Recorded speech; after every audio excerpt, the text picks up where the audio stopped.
Let's talk pause squats. When you watch as many squats as we do, you start to see the same problems occurring over and over again with lifters. The pause squat is a great way to address some of these things. We're going to go over some of them today. At the bottom of the squat, when we use that stretch reflex bounce, is where we see a lot of these problems start to come into play. They include our inability to stay mid-foot, so shifting the weight onto our toes. Secondly, we often lose position of our knees at the bottom and they continue to slide forward, thus bringing the hips forward and shortening the hamstrings. And thirdly, a lot of lifters have a hard time maintaining thoracic extension and they start to fold over at the bottom. The pause squat is a great way to address all these issues. Let's take a look at how we do it right. Okay, the three most common mistakes we'll see at the bottom of the squat. Number one, getting onto our toes and losing our midpoint balance. Heels are coming up. The bottom, we're losing our balance over midfoot. Number two, losing thoracic extension and folding over at the bottom.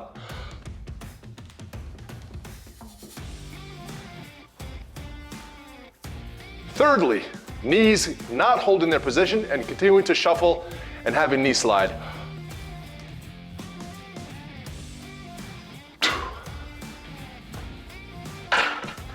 Let's fix all of these now.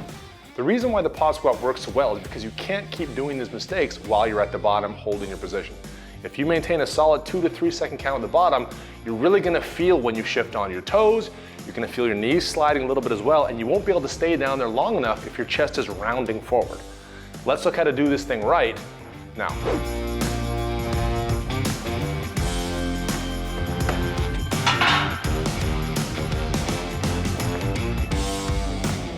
Okay, to do these right, I'm gonna come down at a fairly normal speed, hold for 2 second count at the bottom, come back up without using a bounce. I'm gonna use a checklist of 4 cues that I got from Dr. Jonathan Sullivan. Thanks for the tip, Sully. I'm thinking big breath, get to the bottom. I'm thinking knees are out, hips are back, chest is up, balance midfoot, and drive. Now I exaggerated how long I'm gonna hold that, but a 2 second count is what we're looking for. So again, come down a fairly consistent normal speed, hold to the bottom, no excess movement, and my 4 cue checklist. Knees are out, hips are back, chest is up and contracted, feet are flat, drive, put it away.